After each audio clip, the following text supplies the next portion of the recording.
ஸ்ரீமஹாகுரப்யோ நமः. ஹரிः ஓம்.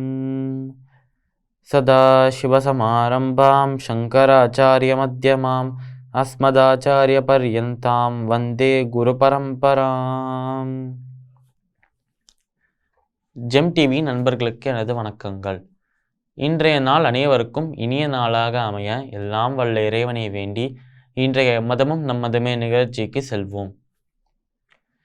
இன்னைக்கு நம்ம சிவபஞ்சாட்சர ஸ்தோத்திரத்தோட 5வது ஸ்லோகத்தை விரிவான அர்த்தத்தோட பார்க்கலாம். யஜ்ஞஸ்வரூபாய ஜடாதராய பினாகஹஸ்தாய சனாதனாய திவ்யாய தேவாய திகம்பராய தஸ்மை யகாராய நம சிவாய. இந்த ஸ்லோகத்திற்குண்டான விளக்கம். இது சிவபஞ்சாட்சர ஸ்தோத்திரத்தோட 5வது ஸ்லோகமாக இருக்கிறதுனால 5 அக்ஷரங்களில் பஞ்ச அக்ஷரங்கள் 5 எழுத்துக்களில் 5வது எழுத்தாக இருக்கும் யா அப்படிங்கிற அந்த எழுத்தால் ஆரம்பிக்கிறது இந்த ஸ்லோகம். அது மட்டும் இல்லாமல் அந்த யாங்கிற எழுத்து நிறைய வாட்டி இந்த ஸ்லோகங்களில் பார்க்கலாம் அந்த எழுத்தை. அதனால் யா அப்படின்னு இந்த ஸ்லோகம் எதுலேருந்து ஆரம்பிக்கிறது அப்படின்னா, யஜ்ஞஸ்வரூபாய ஜட்டாதராய. யஜ்ஞஸ்வரூபாய நமக்கெல்லாம் தெரியும், யஜ்ஞங்கள் யாகங்கள்னால் என்ன நம்மளுக்கு தெரியும். அந்த யாகங்கள் யஜ்ஞங்களின் சுரூபமாக இருப்பவர் சிவன்தான் அப்படின்னு சொல்கிறான். மேலும் இதை கொஞ்சம் டீப்பாக பார்த்தோம் அப்படின்னா, அந்த யாகங்கள் அண்ட் யஜ்ஞங்களில் அந்த யஜ்ஞத்தின் சுரூபமாக இருப்பவர் சிவன். அந்த யஜ்ஞத்தை நடத்துபவரின் சுரூபமாக இருக்கும் சிவன் தான். அந்த யஜ்ஞத்தை யாருக்காக அந்த நடத்துபவர் நடத்துகிறாரோ அதுவும் சிவன் தான். அந்த யஜ்ஞத்தில் உபயோகப்படுத்தும் அனைத்து உபகரணங்களும் சிவன் தான் அப்படின்னு சொல்கிறான். அதனால ஒரு யஜ்ஞத்தை, ஒரு யாகத்தை, ஒரு பரிகாரத்தை எடுத்துக்கிட்டா அனைத்துமே அதில் அனைத்துமாகவும் இருப்பவர் சிவன் தான் அப்படின்னு சொல்கிறான். யஜ்ஞஸ்வரூபாய ஜட்டாதராய, அதாவது அழகான முடியை வச்சிருக்காராம், அழகான கேசங்களை வைத்திருக்காராம் நம்மளோட சிவன்.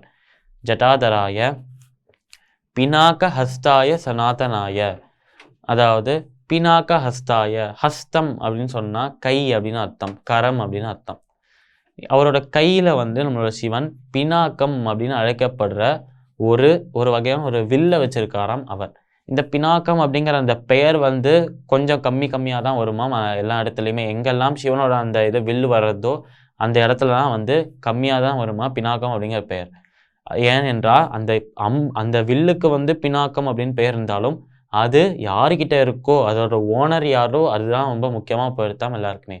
அதனால்தான் ராமாயணத்தில் இந்த பினாக்கம் அப்படிங்கிற அந்த வில்லு வரும்போது அந்த வில்லை பினாக்கம் அப்படின்னு சொல்லாமல் இது சிவனுடைய வில் அப்படின்னு சொன்னாலாம் எல்லாருமே. அதனால்தான் அதை சிவதனுசு அப்படின்னு சொல்லுவாலாம் எல்லாருமே. அதனால சிவதனுசம் இதுதான். அது மட்டும் இல்லாமல் பினாக்கமும் இதுதான். சிவன் வைத்திருக்கும் வில்லும் இதுதான். பினாக ஹஸ்தாய சனாதனாய, சனாதனம் அப்படின்னாலே என்றும் இருப்பது அப்படின்னு அர்த்தம். அதனால என்றும் இருப்பவர் இவர் தானாம், இவருக்கு அழிவே இல்லையாம் நம்ம சிவனுக்கு அப்படின்னு சொல்றான். பினாக ஹஸ்தாய சனாதனாய திவ்யாய தேவாய திகம்பராய. திவ்யாய அதாவது திவ்யமான ஒரு சுரூபம், ரொம்ப அழகான சுரூபம், பக்தர்களுக்கு பார்க்க வேண்டும் என்னும் அப்படின்னு தோன்றக்கூடிய ஒரு சுரூபமாக இருக்காராம் சிவன்.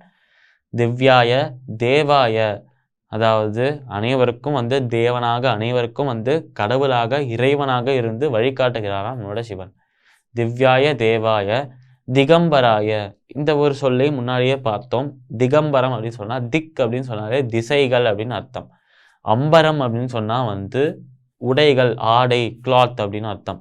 அதனால திகம்பரம் அப்படின்னு சொன்னால் திசைகளை, 8 திசைகளையும் அவரோட அம்பரமாக, அவரோட உடையாக அணிந்துட்டு இருக்காராம் நம்மளோட சிவன். அப்படி என்றால் சர்வ வியாபியாக அனைத்து இடத்திலும் வியாபித்திருக்கார் அப்படின்னு சொல்றா இந்த ஸ்லோகத்துல. அதுக்கப்புறம் கடைசி லைன்ல தஸ்மை யகாராய நம சிவாய, அதாவது பஞ்சாட்சரங்கள்ல இருக்கும் கடைசி அக்ஷரமாக, அந்திம அக்ஷரமாக இருக்கும் யா அப்படிங்கிற அந்த எழுத்தால வழிபடக்கூடிய, அந்த ஒரு எழுத்தால பூஜிக்கப்படுகிற சிவனுக்கு நமஸ்காரம் அப்படின்னு சொல்லி இந்த ஸ்லோகத்தை முடிக்கிறார். இந்த 5 ஸ்லோகங்கள், 5 அக்ஷரங்கள், 5 எழுத்துக்களை அதை பற்றி சொல்றது, அந்த எழுத்துக்கள்லேருந்து ஆரம்பிக்கிற ஸ்லோகங்களாக இருக்குது. ஆனால் இதோட அந்த பஞ்சாட்சரம் முடியறதில்லை. இன்னும் ஒரு ஃபலஸ்துதி இருக்குது, அதை நாளைக்கு பார்க்கலாம். மீண்டும் நாளை சந்திப்போம். நன்றி, வணக்கம்.